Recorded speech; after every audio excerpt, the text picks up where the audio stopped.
ہمیں بتلایا کہ مفتی اعظم ہے. خیر ہم گئے، ہم نے ملاقات کی، عربی میں تھوڑی بہت بات کی. وہاں ایک آدمی جوان، بالکل شاندار وضاحت کا، بہترین داڑھی. تو ایسے نیک آدمی کی طرف تو طبیعت مائل ہوتی ہے. جب ہم نے مفتی اعظم سے ملاقات کر کے ہم فارغ ہوئے تو ہم نے ان سے پوچھا کہ آپ کو، اس نے کہا میں نائب مفتی ہوں. میں نے کہاں کے ہیں آپ؟ اردو بول رہا کہ میں نائب مفتی ہوں. میں نے کہا کہاں کے ہیں؟ کہ میں بہار کا ہوں. میں نے کہا تم کہاں پڑھا؟ کہ میں دارالعلوم دیوبند کا فارغ ہوں. میں نے کہا دارالعلوم دیوبند کے فارغ ہو، تم یہاں نائب مفتی بن کے کیسے پہنچے؟ کہنے میں دیوبند سے فارغ ہو کر ازہر میں گیا اور ازہر میں پڑھا، وہاں سے فارغ ہوا. اس وقت میں طلب آئی کہ ہمیں ایک نائب مفتی چاہیے، تو ازہر نے میرا نام بھیج دیا تو میں آ گیا. تو اللہ اسباب بھی بناتے ہیں، اسی طریقے سے بندوں کو جہاں کام کی ضرورت ہے وہاں پہنچاتے ہیں. بس دارالعلوم دیوبند کی تفصیل تو بہت ہے میرے بھائیوں اور بزرگوں. خلاصہ دو باتیں، ایک احیاء سنت اور دوسری امحاء بدعت. ان دو پوائنٹ پر محنت کرنا ہے. بدعتوں کو مٹاؤ اور سنتوں کو زندہ کرو. باقی پڑھنا پڑھانا، قرآن پڑھانا، فقہ پڑھانا، فقہ حنفی پڑھانا، فقہ شافعی پڑھانا، سب کچھ پڑھانے سب ہے. لیکن دیوبند جس مشن اور تحریک کا نام ہے، وہ تحریک اور مشن یہ ہے کہ احیاء سنت اور امحاء بدعت. اور یہ در حقیقت دو نہیں ہیں، ایک ہی ہیں. جب سنت زندہ ہوگی تو بدعت خود ہی رفو چکر ہوگی، اور رفو بدعت کو تم بھگاؤ گے تو اس کی جگہ ضرور سنت آئے گی.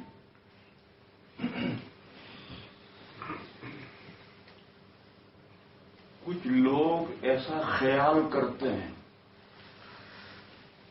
کہ دیوبند میں فقہ حنفی پڑھانے کے لیے دیوبند کا ادارہ ہے. قطعاً غلط. ہمارے یہاں ہر سال کم سے کم 200 شافعی طلبہ ہوتے ہیں کیرالہ وغیرہ کے، اور کبھی کبھی مالکی بھی آ جاتے ہیں. یہ سوڈان ہے. سوڈان کے دو بہترین طالب علم ہمارے یہاں پڑھ کر گئے ہیں، احمد میرت اور عبد الکریم. دو بہترین، وہ وہاں سے یمن میں آ کر پڑھا رہے ہیں. اور اسی جدے کے محمد غامدی نام کا ایک طالب علم حنبلی تھا، وہ ہمارے یہاں کر پڑھ کر گیا.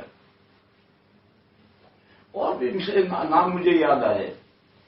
کوئی بتا نہیں سکتا کہ 150 سال میں کوئی شافعی پڑھنے آیا ہو اور وہ شافعی حنفی بن گیا ہو، مالکی آیا اور حنفی بن گیا ہو، حنبلی آیا اور حنفی بن گیا ہو. کوئی مثال واقعہ نہیں ہے. کیوں نہیں؟ یہ چاروں فقہا کے مذاہب برحق ہیں تو پھر مذہب بدلنے کی کیا ضرورت ہے؟ تمہارا ہر ایک مذہب برحق، اپنے مذہب پر رہو. تو یہ لوگوں کے اندر ایک تصور ہے کہ فقہ حنفی پڑھانے کے لیے اور اس کی ترجیح کے لیے ادارہ ہے. ایسا نہیں ہے میرے بھائیو. اہل حق رہو. ائمہ اربعہ کے جو فالوورز ہیں وہ اہل حق ہیں. اہل حق رہو، اور یہ مشن ہے دارالعلوم کا، اس میں حصہ لو. ساری دنیا میں پھیلو، سنتوں کو زندہ کرو، بدعتوں کو مٹاؤ، اور مسلمانوں کی دینی خدمت کرو. یہ دیوبند کی تحریک کا ایک خلاصہ ہے. اس کے بعد پھر ہمارے قاری صاحب نے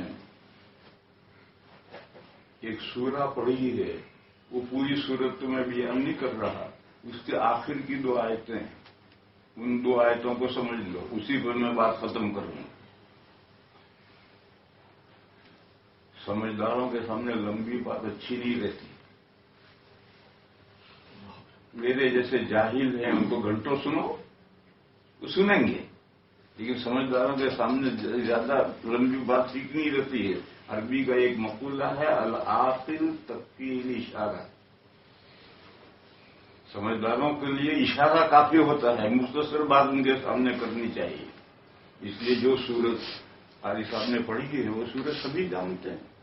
اس سورت کے آخر کی 2 آیتیں ہیں جس میں نبی پاک صلی اللہ تعالی علیہ وسلم سے اللہ نے ایک بات کہی. کائنات میں ہمارے آقا سے برگزیدہ کوئی نہیں، اور جب وہ شخصیت ان 2 باتوں کی محتاج ہے اور اللہ اپنے حبیب کو یہ 2 باتیں کہہ رہے ہیں تو ہم نہیں محتاج ان کے. کیا فرمایا؟ فَإِذَا فَرَغْتَ فَانصَبْ. آخری آئے تھے اس سے پہلے آخری آگے فَإِذَا فَرَغْتَ فَانصَبْ وَإِلَىٰ رَبِّكَ فَارْغَب. جب آپ فارغ ہو جائیں، ذمہ داریاں دوسروں نے اٹھا لی. فارغ ہونے کا مطلب دنیا میں فارغ تو کوئی ہوتا نہیں، لیکن فارغ ہونا ہے کہ ذمہ داریاں دوسروں نے اٹھا لی. بس اب آپ ہم میری بندگی میں اپنے آپ کو تھکائیے.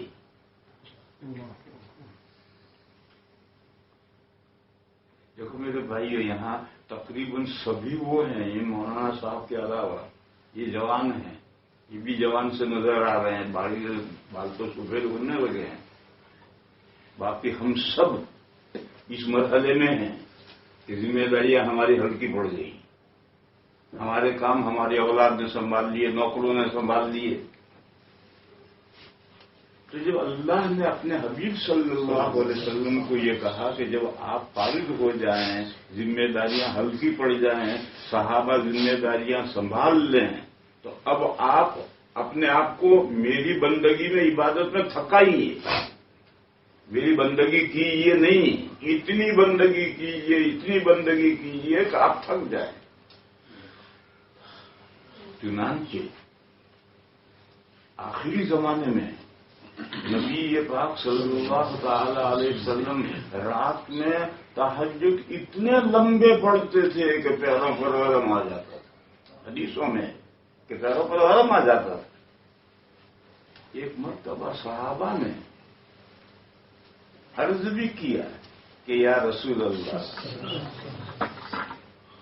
اللہ نے آپ کے اگلے پچھلے سارے گناہ معاف کر دیے ہیں. معاف تو سبھی انبیاء کے گناہ ہے ہی نہیں، مگر ان اگلے پچھلے گناہ کی معافی کا قرآن نے اعلان بھی کر دیا ہے. اعلان کسی نبی کے لیے نہیں کیا گیا. تمام انبیاء معصوم ہیں مگر اعلان نہیں کیا گیا. لیکن حضور کے لیے تو اعلان بھی کر دیا گیا ہے. پھر آپ کو عبادت کی اتنی لمبی پور مشقت عبادت کی کیا ضرورت ہے؟ اتنے لمبے تہجد پڑھنا تو پیروں پر ورم آ جاتا ہے. کیا پیارا جواب دیا. فرمایا وہ کرم اللہ نے میرے ساتھ کیا ہے جو کسی انسان پر نہیں کیا، کہ میرے اگلے پچھلے گناہوں کی کوتاہیوں، گناہ لفظ میں صحیح نہیں استعمال کر رہا، کوتاہیوں، اگلے پچھلی کوتاہیوں کی معافی کا اعلان کر دیا. کسی انسان کے لیے اعلان اللہ نے نہیں کیا، صرف میرے لیے کیا. تو پھر میری ذمہ داری کیا بنتی؟ افلا اکون عبدا شکور.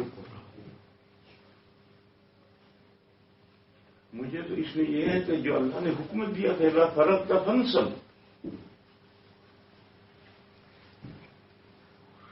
جب آپ کی ذمہ داریاں ہلکی پڑ جائیں تو اب اس میں لگو، میری بندگی میں لگو. اور لگو نہیں، اتنے لگو کہ اپنے آپ کو تھکا دو. پھر اسی مضمون کو فرمایا وَإِلَىٰ رَبِّكَ فَارْغَب. اب دنیا کے جھمیلے کم کرو، چھوڑو. دنیا کے جھمیلے کم کرو، چھوڑو، اور اپنے پروردگار کی طرف رغبت کرو، ادھر متوجہ ہو جاؤ. یہ اس سورت کے آخری 2 آیتیں ہیں. اس میں اللہ نے اپنے حبیب صلی اللہ علیہ وسلم کو جو بات کہی ہے میرے بھائیوں، ہم اس بات کے 1000 درجہ زیادہ مخاطب ہیں اور محتاج ہیں. یہاں رک کر ایک مسئلہ سمجھو. میں نے کہا تھا کہ میں نے گناہ لفظ جو ہے یہ غلط کہا. کوتاہیاں عربی میں 4 لفظ ہیں: معصیت، سیئہ، خطیہ اور ذنب. اور ان میں یہی ترتیب ہے. معصیت ان کا ترجمہ نافرمانی.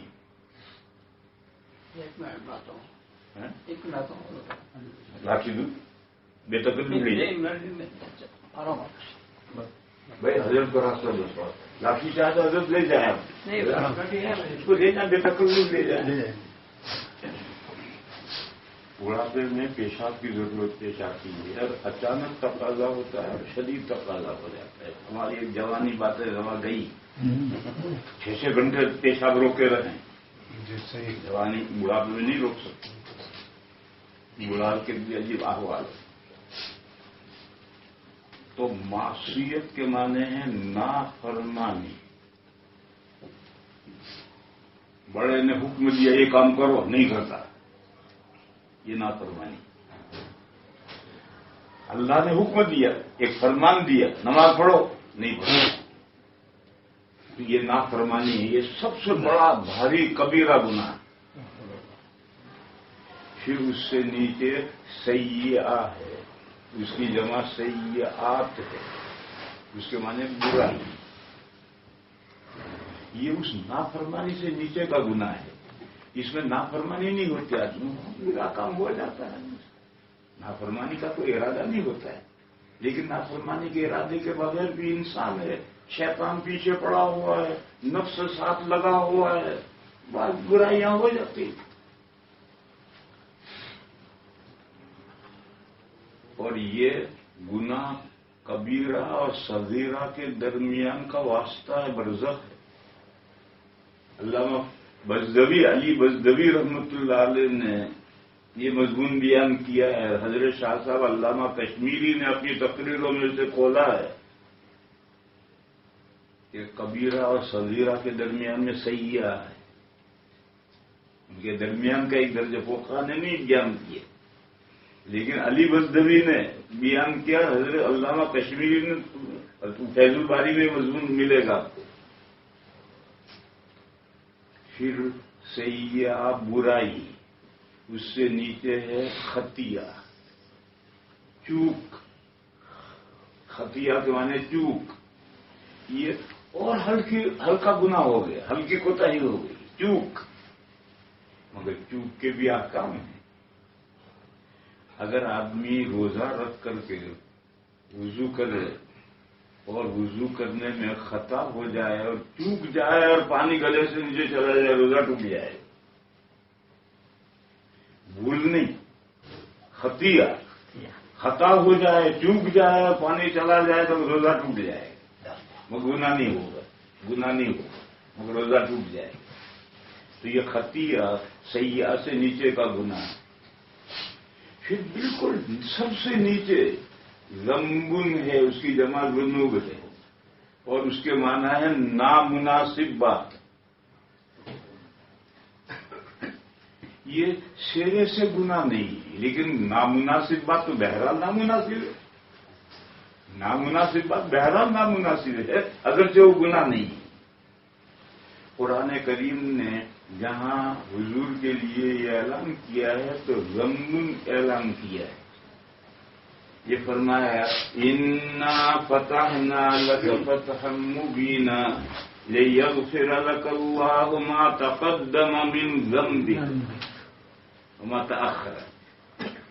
لفظ ذنب استعمال کیا، اس لیے میں نے کہا تھا کہ میں نے گناہ لفظ صحیح نہیں استعمال کیا. نامناسب بات.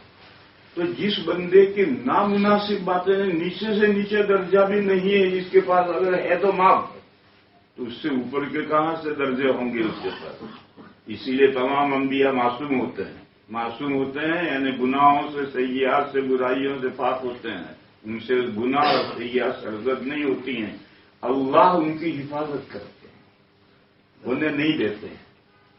لیکن نامناسب بات کوئی ہو جائے تو اللہ اس سے درگزر فرمائیں گے، اور اللہ انبیاء کی نامناسب باتیں ہماری نامناسب باتوں سے بھی درگزر فرماتے ہیں۔ حدیث میں ہے وضو کرو، چہرہ دھو گے تو چہرے سے جنوب نکل جائیں گے، جنوب بھی نہیں خطیہ بھی نکل جائیں گے۔ ہاتھ دو، ہاتھوں سے تمام جنوب اور خطایا نکل جائیں گے۔ سر پہ مسا کرو، سارے جنوب اور خطایا، جنوب اور خطایا، سیئات اور معاصی نہیں معاف ہوں گے وضو کرنے۔ تو ہم عاجز بندوں پر بھی اللہ کا یہ فضل و کرم ہے کہ وہ جنوب اور خطایا تو معاف کرتے ہیں۔ بس انبیاء جو معصوم ہیں، اگر فرض کرو، اس فرض کو سمجھو، یہ جو آیتیں ہیں یہ سورہ فتح کی شروع کے آیتیں ہیں۔ سورہ فتح نازل ہوئی ہے صلح حدیبیہ کے بعد۔ صلح حدیبیہ مکہ کے مشرکین کے ساتھ کی گئی تھی تو مونچھ نیچی کر کے کی گئی، اور بعض صحابہ تو پریشان ہو گئے تھے۔ حضرت فاروق اعظم کبھی ادھر جاتے تھے، کبھی ادھر جاتے تھے، کبھی ادھر جاتے تھے۔ لما نوتد دنیا فی دیننا، حضور صرف ایک جواب دیتے تھے کہ میں اللہ کا رسول ہوں، میں اللہ کے حکموں کے خلاف نہیں کر سکتا۔ صحابہ پریشان تھے کہ کیوں ہم اپنی مونچھ نیچی کر کے صلح کریں، دو ہاتھ کیوں نہ کریں ان کے ساتھ۔ حضور کے بعد ایک ہی جواب تھا، عمر میں اللہ کا رسول ہوں، اللہ کے حکموں کے خلاف نہیں کر سکتا۔ اب یہ جو صحابہ طیش میں تھے، ان کے خیال میں حضور نے صلح نامناسب کی، حقیقت نفس الامر میں نہیں، ان کے خیال میں حضور نے صلح نامناسب کی۔ تو اللہ نے آیت نازل کی، انا فتحنا لک فتحا مبینا لیغفر لک اللہ ما تقدم من ذنبک وما تأخر۔ کہا یہ صلح جو ہوئی ہے مونچھ نیچی نہیں ہوئی، تمہارا سر اونچا ہو گیا، ہم نے فتح مبین تمہیں عطا کی، مونچھ نیچی نہیں ہوگی۔ یہ ان صحابہ کو سنایا جا رہا ہے کہ صلح حدیبیہ میں مونچھ نیچی نہیں ہوئی، سر اونچا ہوا تمہارا، اور تمہارے خیال میں اگر حضور نے نامناسب صلح کی ہے تو سنو، اعلان سنو، ہم نے اپنے نبی کی اگلی پچھلی سب نامناسب باتیں معاف کر دی۔ اور تم کون ہوتے ہو حرفگیری کرنے والے؟ ہیں نہیں، لیکن یہ حرفگیری کرنے والوں کے لاشعور میں، شعور میں بھی نہیں، لاشعور میں اگر یہ بات ہے تو اللہ نے اعلان کر دیا کہ ہم نے ان کے سب نامناسب باتیں سب معاف کر دی۔ چنانچہ حضرت عمر جو سب سے زیادہ طیش میں تھے، وہ خود فرماتے ہیں کہ اس سورت کے نازل ہونے کے بعد میں نے بہت سی نمازیں پڑھی، صدقے کیے، غلام آزاد کیے کہ اللہ میری اس کوتاہی کو معاف فرمائے جو میں نے حضور کی شان میں جا کے دو بدو گفتگو کی تھی، اس بے تمیزی کو اللہ معاف کرے، میں اس کے لیے بہت اعمال کیے۔ تو اس لیے میں میرے بھائیوں میں عرض یہ کر رہا تھا کہ انبیاء کہتے ہیں گناہ تو ہے ہی نہیں، وہ تو معصوم ہیں، اور معصوم میں تو گناہ کہاں سے ہوگا؟ اگر گناہ ہے تو معصوم کہاں ہوگا؟ گویا اللہ کی حفاظت کوئی کام نہیں آئی، اور گناہ کیا نبی نے، لا حول ولا قوت الا باللہ، یہ گناہ تو ہے ہی نہیں۔ آپ ذرا بہت سنجیدہ ہو گئے، ابھی لطیفہ سن لو۔ چلو،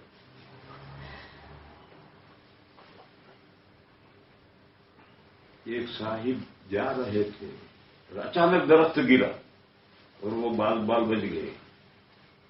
ایک آواز آئی کہ میں وہ فرشتہ ہوں جس کو اللہ نے تمہاری حفاظت کے لیے مقرر کیا، دیکھو میں نے تمہیں بچا لیا ورنہ تم مر جاتے، اللہ کا شکر و جالا۔ تو انہوں نے کہا اللہ تیرا شکر ہے، الحمدللہ الحمدللہ الحمدللہ۔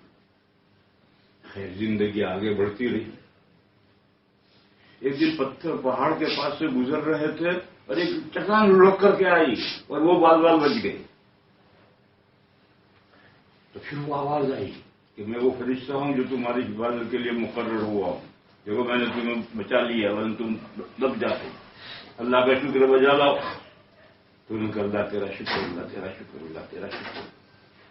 پھر زندگی آگے چلتی رہی. ایک دن چلتے چلتے جا رہے تھے، اچانک رکے. آگے گہری کھائی تھی.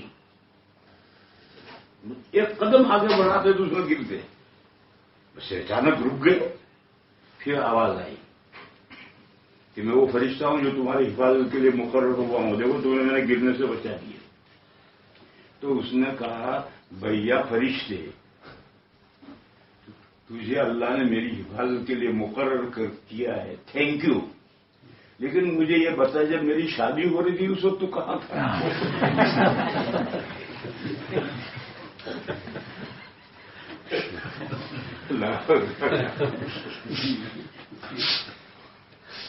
تو فرشتہ تو اتنا بچا لیتا ہے، جس کو اللہ رکھے اسے کون رکھے؟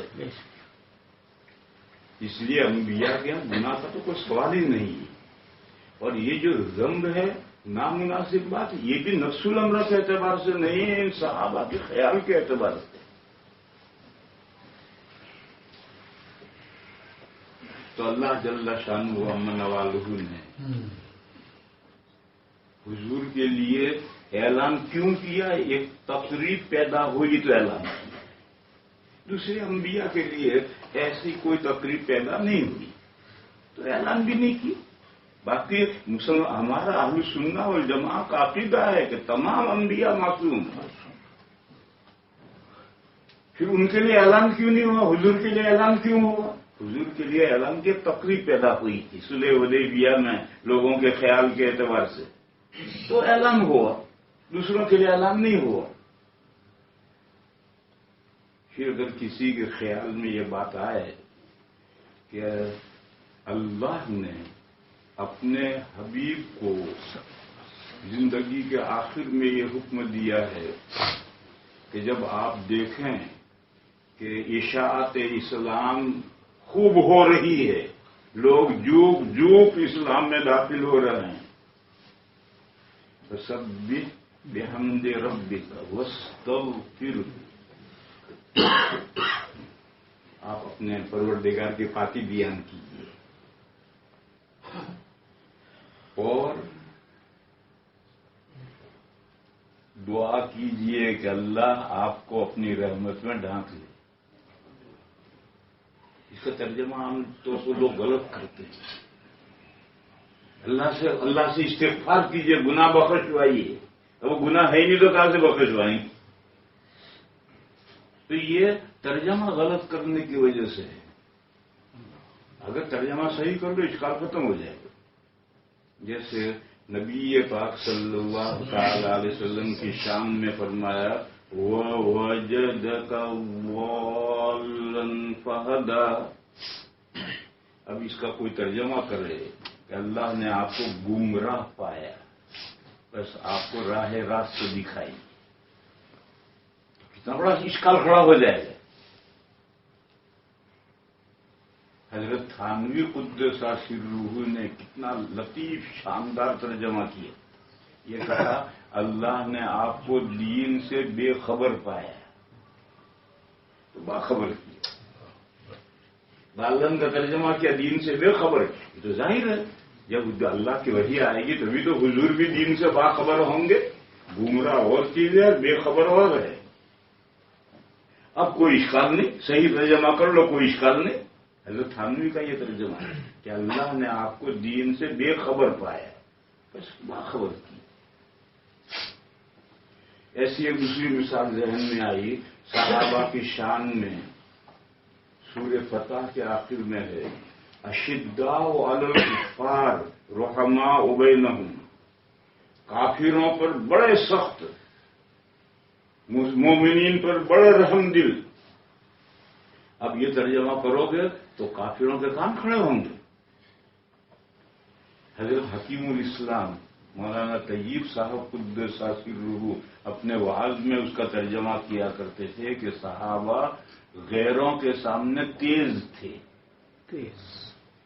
اور اپنوں کے لیے نرم تھے. اب کیا اعتراض کوئی کرے گا؟ تو بعض مرتبہ غلط ترجمہ کرنے کی وجہ سے اشکال کھڑا ہوتا ہے. تو فاستغفرہ کے معنی ہیں آپ اللہ سے دعا کیجئے کہ اللہ تعالیٰ اپنی رحمت میں آپ کو ڈھانک لے. غفر زین فا اور را کے مادے میں ڈھانکنے کے معنی ہے.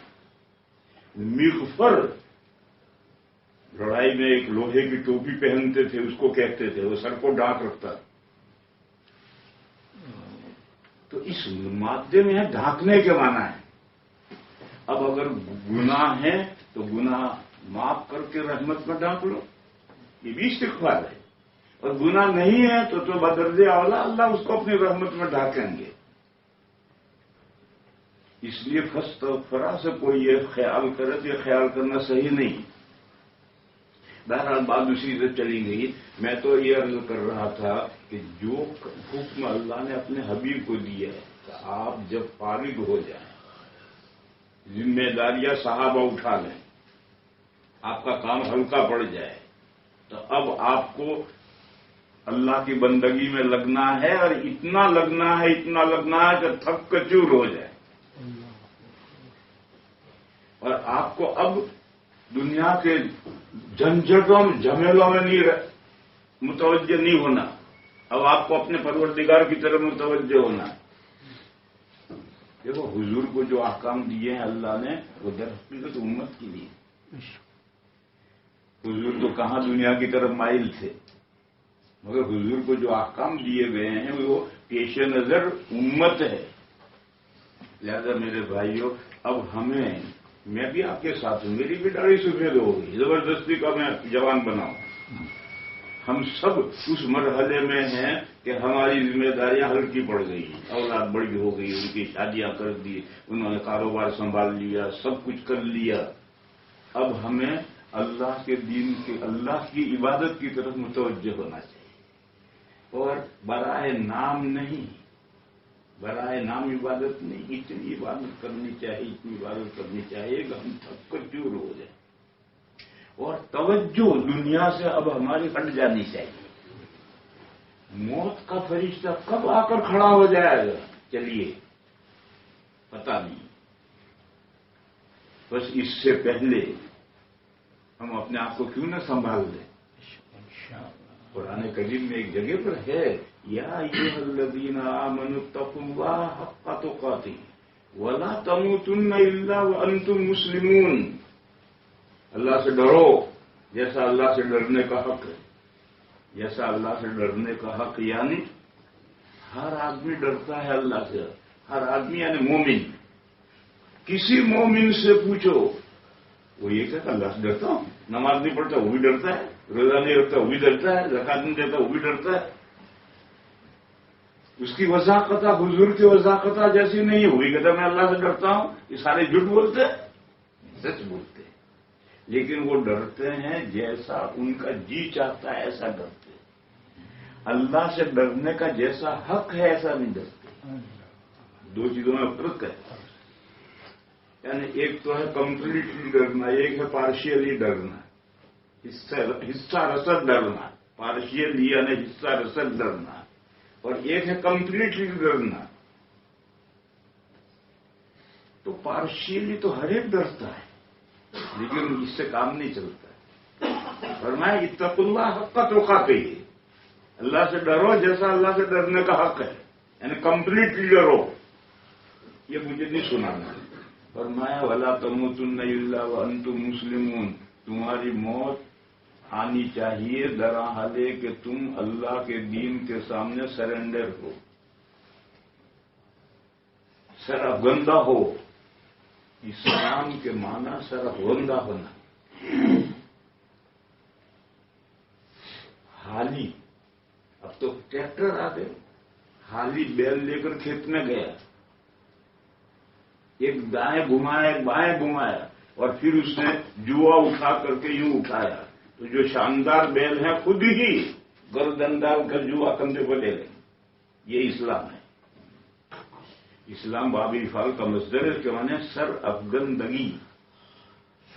اور جوا اردو میں بھی رسپانسبلٹی کو کہتے ہیں، امانت کو کہتے ہیں، ذمہ داری کو کہتے ہیں.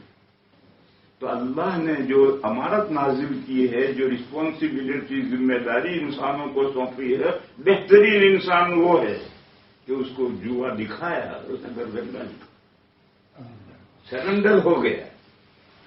تو فرمایا تمہاری موت آنی چاہیے دراحلے کہ تم احکام اسلام کے سامنے سرنڈر ہو. اس حال میں تمہاری موت آنی چاہیے. اس آیت کی تفسیر میں مفسرین کرام نے لکھا ہے کہ موت تو پتہ نہیں کس کو کب آئے گی، بس آیت پر عمل اسی وقت ہو سکتا ہے جب آدمی ہر وقت یہ سمجھے کہ 5 منٹ کے بعد موت میری آ سکتی ہے. لہذا ہر وقت سرف گندا رہے، اللہ کے احکام کے سامنے موتی اور فرمان بردار رہے. موت کو آ جاؤ جب تم آنا، ویلکم، ہم تیار ہیں. پاکستان کے ہمارے ایک بزرگ گزرے ہیں ابھی، حضرت مولانا محمد یوسف لدھیانوی قدس سرہ، گولی ماری کسی نے شہید کیا. میری ان سے آخری ملاقات ہوئی لندن میں. میں ایک مسجد میں ٹھہرتا ہوں تو حضرت ملنے کے لیے میرے پاس آئے. ان سے بہت بڑے تھے لیکن ذرہ نوازی سے وہ آئے. کیوں آئے؟ ہم نے ایک مطلب پورے برطانیہ کا 10 سال کا ختم نبوت کا دورہ ساتھ کیا، اور پھر حضرت شیخ کے یہاں سہارنپور میں اعتکاف میں آتے تھے، اس لیے ہمارے تعلقات تھے. پھر ان کا کوئی ٹھیا نہیں تھا جہاں ٹھہرے، اور میں ایک مسجد میں ٹھہرتا تھا. اب میں ان سے ملنے جاؤں تو کہاں جاؤں؟ تو خود تشریف لائے. دوستوں نے تقریب بہر ملاقات کی، چائے ناشتہ. ایک سوپ آیا، سوپ تو 2 چمچے انہوں نے اس میں سے پیا، اور بقیہ دسترخوان لوگوں نے صاف کر دیے. انہوں نے صرف 2 چمچے سوپ کے لیے.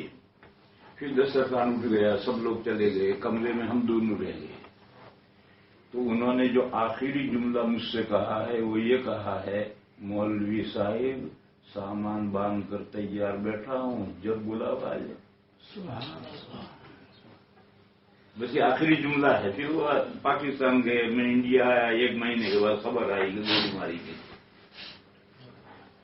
تو یہ جملہ تھا، سامان باندھ کر تیار بیٹھا ہوں، جب بلاوا آ جائے. یہ تصور ہر مومن کا ہونا چاہیے. وَلَا تَمُوتُنَّ إِلَّا وَأَنْتُمْ مُسْلِمُونَ کا یہ مطلب ہے. موت تو کسی بھی وقت آ سکتی ہے. آ جاؤ، ہم تیار ہیں، تیار بیٹھے ہیں.